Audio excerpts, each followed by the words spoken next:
Hi, everyone.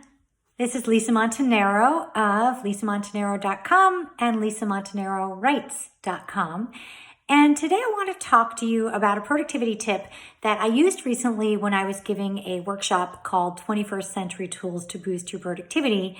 And it's also something that I use widely with all of my clients. And I use them myself, which you'll hear in a minute.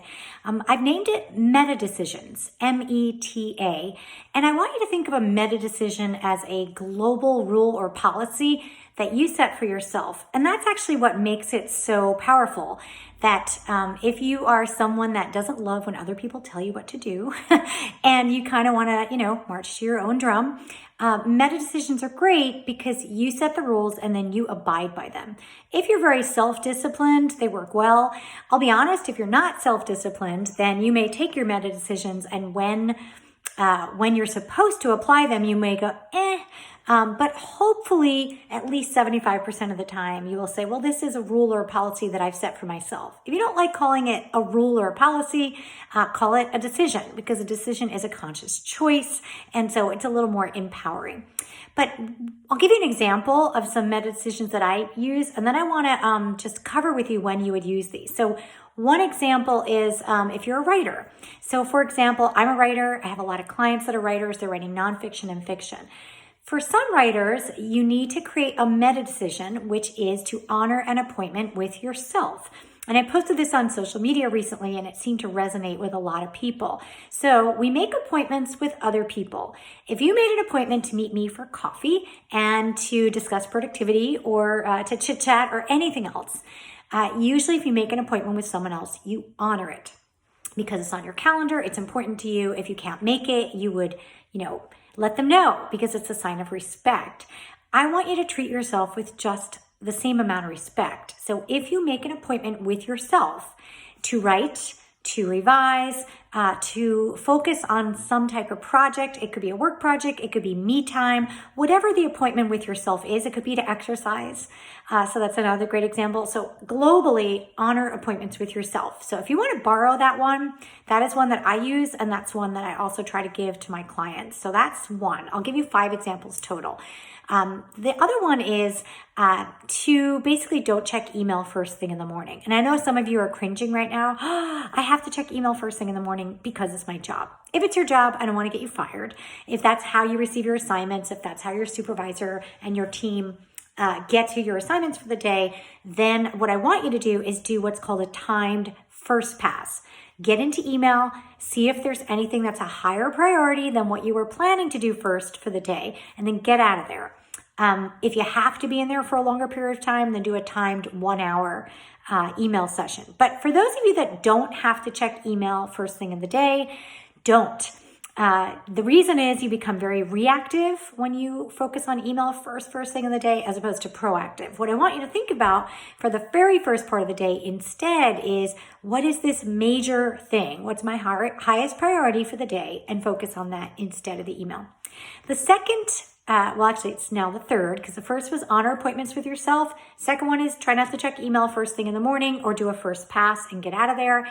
And the third one is, this is the one that I have that actually makes people break out in hives. And it is 1 page of emails in your inbox at a time.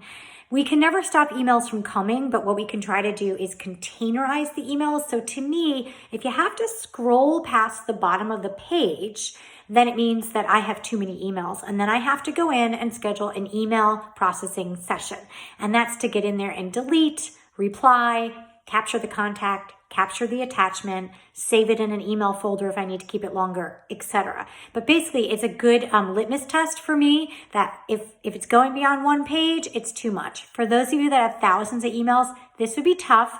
In a future let's say video, I will go ahead and share with you the sort of myth of inbox zero, but I'll give you my version of it. Okay, I'll give it to you right now.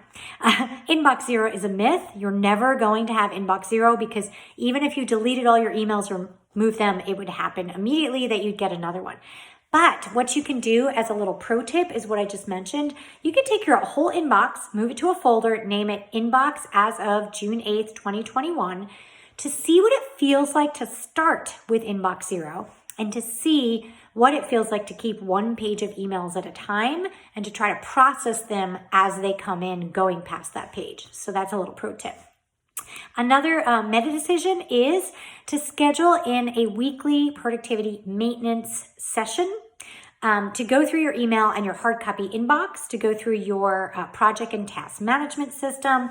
I use what's called File Fridays, and the reason is I'm a former attorney, and on Fridays, something magical would happen at 5 p.m. All of the courts would close, and everyone would go, nothing really would happen till Monday. So I used to go through my inbox, both my email, my hard copy, look at my to-do list, put away folders, take out folders for next week, etc. So that was called File Fridays. I used to do it to Aretha Franklin music, but you could do it to any music you want, and you could do it any day of the week. So here are some other tips about days of the week. You could do what's called Motivation Monday.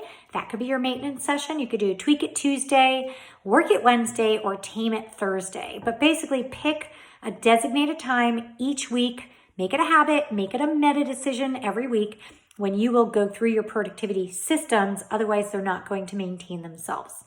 My last meta decision is 1 in, 1 out rule for digital and physical items. So every time you add something to your calendar, to your task list, to your email folders, to your hard copy folders, to your bookshelf, to your clothes closet, pull something out that you don't need. You can purge it, you can donate it, or you can repurpose it. But the 1 in, 1 out rule is another great way to containerize digital and physical items and make sure that they keep a finite amount of space and they don't get unruly and become massive amounts of clutter and overflow. So there you have it. Those are some meta decisions. List what meta decisions you have for your life, your business, your work, your writing. Put them in social media, comment, share. It's always great to hear other people's meta decisions and find out what they're using to keep things in check. And if you want to follow me on social media, you could find me at Lisa Montanaro. Go to my hub, which is lisamontanaro.com and lisamontanarowrites.com. And leave me a message if you loved this video and come back for more. Take care and go work those meta decisions.